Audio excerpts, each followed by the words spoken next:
Hi guys, in this module we're going to learn about mechanics and we will see the difference between distance and displacement. Now let's start with the topic. Now when it comes to distance and displacement, we will try to understand, because this is a very important part of this particular module, which is motion. So when it comes to the distance, what we need to understand is distance is defined as total distance traveled between the 2 points.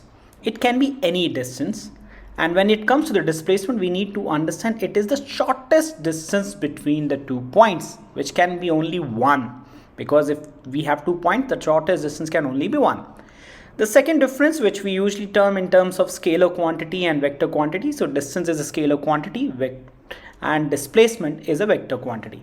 Now take an example over here, A to B. If I go from point A to B, I can take any route to travel from A to B. Even if I go to point C and then I go to point B, this is all defined as distance.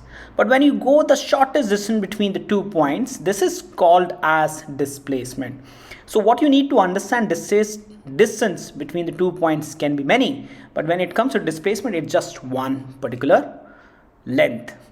Now when we take this example over here, where we need to understand, like in physics, from exam point of view, there are various cases where we need to calculate the total distance and displacement. So what you need to understand over here, if we have a situation, let's see a situation over here where a person is traveling from point A to B, and then from point B he traveled to point C.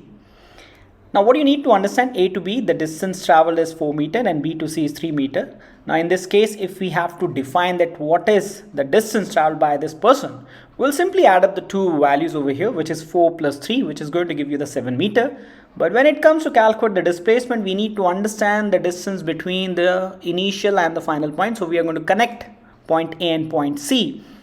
And here we need to see that if we have to calculate this, we need to use Pythagoras, where we are going to take the square of base and the perpendicular, where the value of base is 4 square and the value of opposite side is 3 square. So we will get 16 plus 9, which will be 25, and the root of 25 is 5 meter.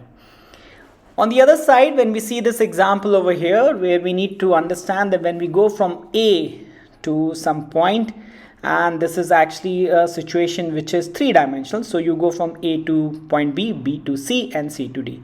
A to B is 3 meter, B to C is 4 meter, and C to D is 10 meter.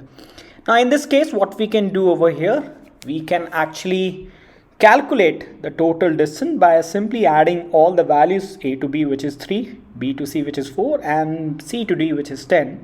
The total will be 17 meter, and that will be a total distance.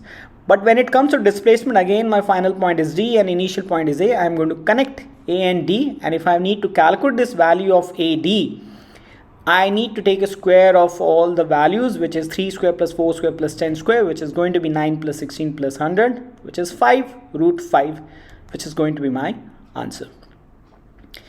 Let's take one more example where we have a circle, and here the person traveled from point A to B. Again the question is same, calculate the total distance and the displacement.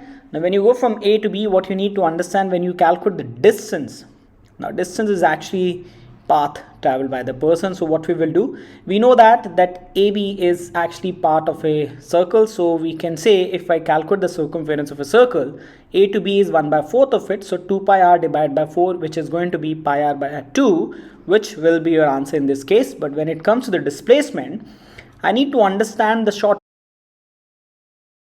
displacement is the shortest distance between the 2 points. So I know that from the center to B it is the radius r, and from center to point A is also the radius r. So if I have to use my Pythagoras over here, it is simply going to be root perpendicular square plus base square, which is going to be square root of 2r square, which can be written as r root 2. So your displacement value will be r root 2.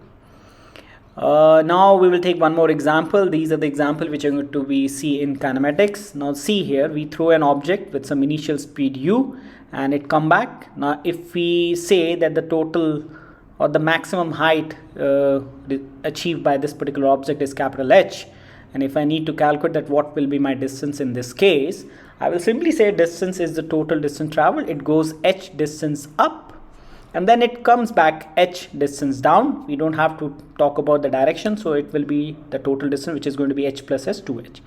Displacement on the other side is a vector quantity, so you go up with plus h and you go down, you have to take the vector sign which is negative h. So displacement in this case is going to be 0, which is very important difference between distance and displacement. If we take one more example where we have a cliff, or you have some height which is given over here as 20 meter, and you throw it up with some initial speed and the object come back to the earth surface. Now this will be a different speed over here v. Now if we need to calculate the distance and the displacement, let's say above the cliff you have traveled 10 meter, which is the maximum height from the cliff. So total distance, if we need to calculate, I can see it is 10 up, then 10 comes down, and then 20 meter, which is the height of the cliff, which is going to be 10 plus 10 plus 20, which gives you the result as 40 meter. On the other side, displacement, when you need to calculate, we know that 10 meter is gone up, and then it traveled 10 meter down, and then it has traveled minus 20 meter down, which is the cliff height. So the total displacement, if we need to calculate over here, it is going to be minus 20 meter.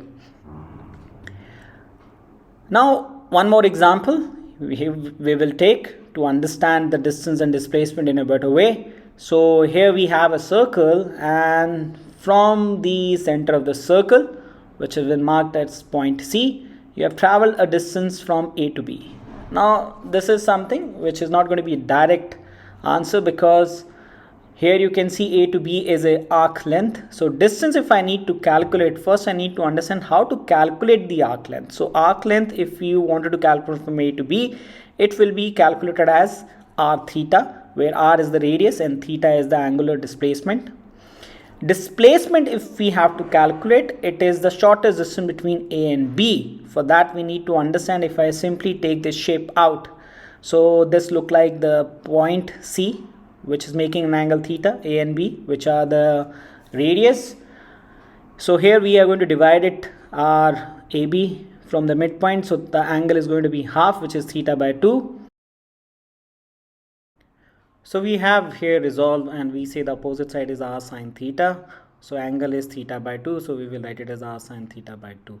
So when we simply add these two values, r sine theta by 2 and r sine theta by 2, it will give us 2r sine theta by 2. So if you people are wondering what we have did over here, opposite to theta is always r sine theta and adjacent to theta is always r cos theta. That is what we have done over here, and we have written this value. Thank you.